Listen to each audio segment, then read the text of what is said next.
In the previous video, we installed Java and PostgreSQL on our droplet. There is still one step to go before installing Cyclos. This video covers installation of TomCat. The installation guide again gives a detailed description how to do this, but is almost entirely focused on Windows. In our case, we are using Ubuntu Linux, and this makes the installation process embarrassing simple. We will use the apt command.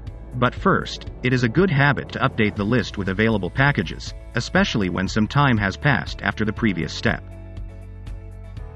As you can see, there are several packages to be updated, but we will do that another time.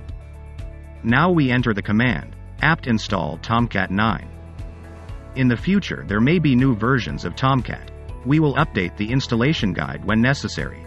So, always check the actual installation guide. The procedure will be more or less the same. If not, please let us know. For now, version 9 is the version we will install. Let's press enter. The installation starts, and after your confirmation, TomCat will be installed. After a short wait, we are ready. All we have to do now is checking if everything went well. We use the command systemctl status TomCat 9. The response shows that TomCat is active and running. We can go back to the command line by pressing Ctrl+C.